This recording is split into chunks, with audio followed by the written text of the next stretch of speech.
Hey y'all. Hope everybody having a happy holiday. And y'all close before we get started. Do this for me. Close that screen door and stop letting all them flies up in here. Now y'all, Jay-Z. Jay-Z. Jay-Z. I just love me some Jay-Z. That what Beyonce said. Y'all, I don't know, is Jay-Z saying this or is it the internet saying it, causing confusion in what Jay-Z said or what? But he do have an attorney, so I don't think he had to say anything. So everything I say is allegedly, okay? Jay-Z accused S.A., okay? At that time, she was 13, okay? She said something happened to her, but she can't recall. Which in that Busby knew what he was doing when he did it. So let's listen to this, and then we're gonna break it down all together. We're gonna try not to crumb it up.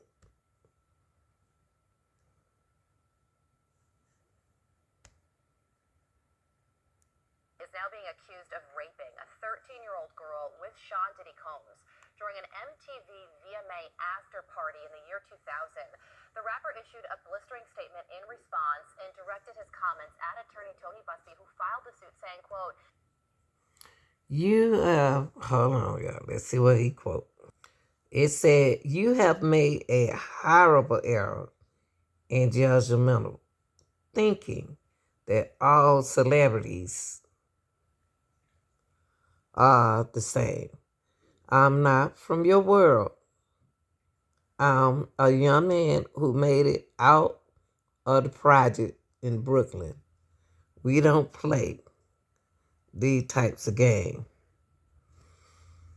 Now he could have said it like that, and he made it sound like he gravitating at what was said about him. Then it sounded like it was bullying, but I can't say that, so he shouldn't have said nothing. He has an attorney. "You've made a terrible error in judgment thinking that all celebrities are the same. I'm not from your world. I'm a young man who made it out of the project of Brooklyn. We don't play these types of games. We have very strict codes and honor. We protect children. You seem to exploit people for personal gain. I look forward to showing you just how different I am." Criminal defense attorney Lexi Rigdon joins me now. Lexi, good morning to you. What a development here.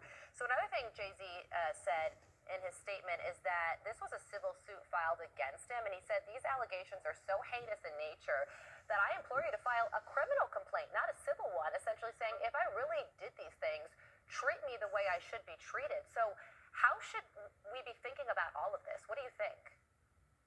Well, that's some denial from him. And, sometimes celebrities have pretty muted denials, like, I'm not going to comment now, or I direct all questions to my lawyers. I actually admire the strength of the denial.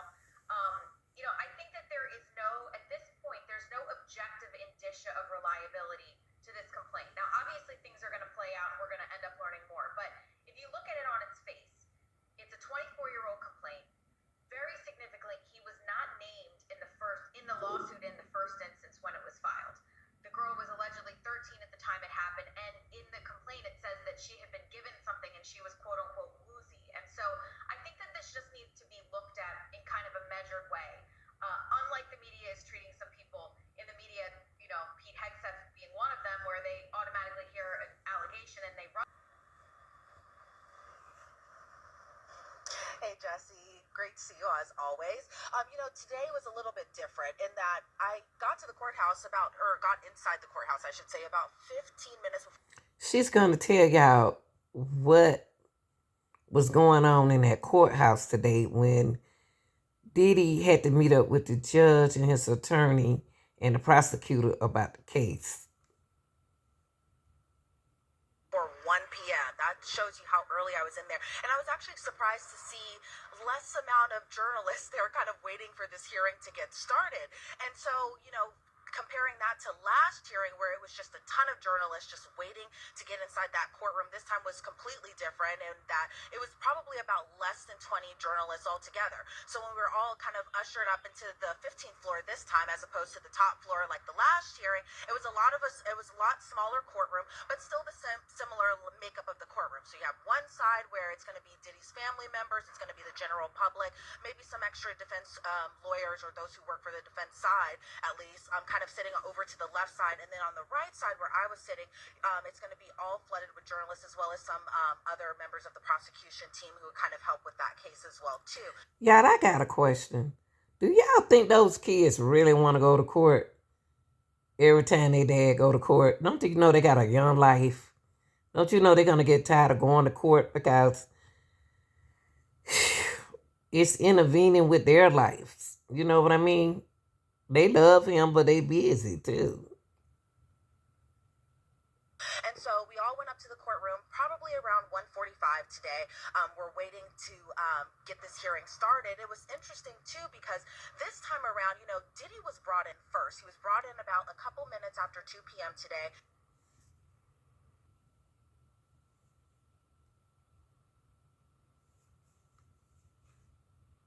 We were all kind of waiting to see. We had heard mumblings that his mom might be in courtroom, that we were waiting for the children, but then nothing happened. But then, in another twist and turn, the children do walk in, but this time it was a lot smaller bunch than it was the last time. So last time you're having all of Diddy's children, except with the exception of Love, who is just a 2-year-old child, so she wasn't at court. But you had all of Diddy's children there except Love. But this time around, you just had Justin Combs and Christian Combs, meaning that there was no. I told you. I just said that. Those kids got a life. They got to work. They can't just put their life on hold for Diddy. See, them other two the two sons needs to be there because they may be in the RICO. They didn't want to live there with him at every after party. Quincy there today. Delilah and Jesse weren't there. Chance wasn't there. And the caretakers of his younger children who aren't of age just yet, they were not present inside the courtroom as well today.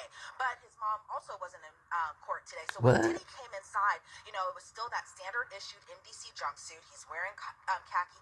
From that video of, I think that was obtained by Daily Mail back in September, of Diddy playing hacky sack in Central Park, to now he appeared just astonishingly thinner, which you can expect to be inside a federal detention center for a couple months now. A lot different from the luxury lifestyle that he was living before, but he appeared very noticeably thinner, and maybe being locked up in detention is starting to wear on him. He appeared grayer a little bit as well too, but again, he appeared just like how you would expect Diddy to appear for a hearing.